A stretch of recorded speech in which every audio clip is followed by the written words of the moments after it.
അസ്സലാമു അലൈക്കും വറഹ്മത്തുള്ളാഹി വബറകാതുഹു. സുന്നി വിദ്യാഭ്യാസ ബോർഡ് ഇംഗ്ലീഷ് മീഡിയം സ്കൂളുകളിൽ 7ാം തരത്തിലേക്ക് തയ്യാർ ചെയ്ത ഉലൂമുദ്ദീനിന്റെ ദഫ്തർ ത്വാലിബ് അഥവാ വർക്ക് ബുക്കാണ് ഇവിടെ വായിക്കുന്നത്. 7ാമത്തെ ചാപ്റ്ററാണ് അല്ലാഹു സമദ്, അള്ളാഹു നിരാശ്രയനാണ്. ഇതിൽ 1ാമത്തെ ആക്ടിവിറ്റി എന്താ ചോദിച്ചിട്ടുള്ളത്? നുക്കമ്മിൽ, ഫിൽ ഇൻ ദ ബ്ലാങ്ക് ആണ്. 1, ഇലാഹ് സർവാധിപനും സർവശക്തനും ആയിരിക്കണം. 2, മറ്റൊരാൾക്ക് വിധേയപ്പെടണം എന്ന് പറഞ്ഞാൽ അയാൾ അശക്തനാണെന്നാണ് അർത്ഥം. 3, അശക്തൻ ഒരിക്കലും ഇലാഹാകാൻ പറ്റില്ല. 2ാമത്തെ ആക്ടിവിറ്റി എന്താ? നുജീബ്, ഉത്തരമെഴുതാം. ചോദ്യം 1, അല്ലാഹു തആലയെ സൃഷ്ടിച്ചത് ആര് എന്ന ചോദ്യം അസംബന്ധമാണ്. കാരണം എന്നമുള്ളവനെ ഉണ്ടാക്കിയതാര് എന്ന ചോദ്യം ശരിയല്ല. 2ാമത്തത്, ഒന്നിലധികം ഇലാഹുകളുണ്ടായാൽ എന്താണ് കുഴപ്പം?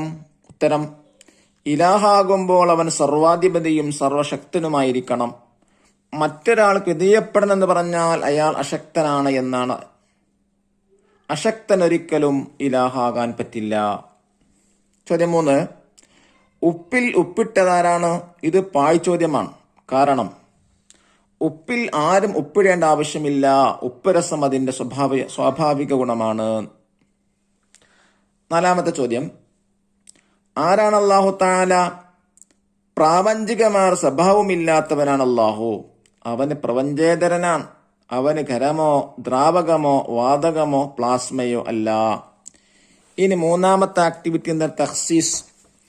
പ്രപഞ്ച സൃഷ്ടാവ് അല്ലാഹു തആലയാണ് എന്ന് എങ്ങനെ സമർത്ഥിക്കും? പ്രഭാഷണം തയ്യാറാക്കുക. ഈ പാഠത്തിൽ നമുക്ക് പറയാം ഒരു പ്രഭാഷണ രൂപത്തിൽ. പ്രിയപ്പെട്ട ഉസ്താദുമാർ, വിദ്യാർത്ഥികളെ, ഞാനിവിടെ സംസാരിക്കാൻ പോകുന്നത് പ്രപഞ്ച സൃഷ്ടാവ് അല്ലാഹു തആലയാണ് എന്ന് എങ്ങനെ സമർത്ഥിക്കും?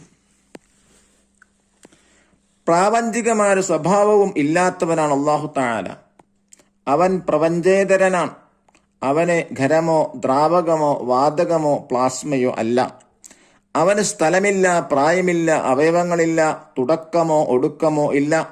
എന്നുമുള്ളവനാണ്. അവനെ ആരും ഉണ്ടാക്കിയതല്ല. അപ്പോൾ അല്ലാഹു തആല സൃഷ്ടിച്ചത് ആരാണെന്നതും നേരത്തെ പറഞ്ഞ ചോദ്യങ്ങൾ പോലെ അസംബന്ധമാണ്. കാരണം എന്നുമുള്ളവൻ ഉണ്ടാക്കിയതാരാണ് എന്ന ചോദ്യം ശരിയല്ല. ഇബ്ലീസും അവന്റെ അനുയായികളുമാണ് ഇത്തരം ചോദ്യങ്ങളുമായി നമ്മെ സമീപിക്കുന്നത്. ആ സമയത്ത് അഊദു ബില്ലാഹി മിനശ് ശൈത്വാനിർ റജീം എന്ന് പറയാനാണ് നബി സല്ലല്ലാഹു അലൈഹി വസല്ലം തങ്ങൾ പഠിപ്പിച്ചത്. നബി സല്ലല്ലാഹു അലൈഹി വസല്ലം തങ്ങൾ പറയുന്നു, ജനങ്ങൾ പരസ്പരം ചോദിക്കും. അങ്ങനെ അവരിൽ ഒരാൾ പറയും, അല്ലാഹു, അവൻ എല്ലാ സൃഷ്ടികളെയും പടച്ചിരിക്കുന്നു. അങ്ങനെയെങ്കിൽ അല്ലാഹുവിനെ പടച്ചത് ആരാണ്? അവർ അങ്ങനെ ചോദിച്ചാൽ നിങ്ങൾ പറയണം, അല്ലാഹു തആല ഏകനാണ്. അവൻ നിരാശ്രയനാണ്. അവന് ജാതനല്ല, ജനകനുമല്ല. അവനെപ്പോലെ ആരുമില്ല. എന്നിട്ട് തന്റെ ഇടതുഭാഗത്തേക്ക് 3 തവണ തുപ്പണം. പിശാചിൽ നിന്ന് അഭയം തേടുകയും വേണം. അള്ളാഹു നമ്മെ പൂർണ്ണ വിശ്വാസം ഉൾപ്പെടുത്താൻ അനുഗ്രഹിക്കട്ടെ. അസ്സലാമു അലൈക്കും വറഹ്മത്തുള്ളാഹി വബറകാതുഹു.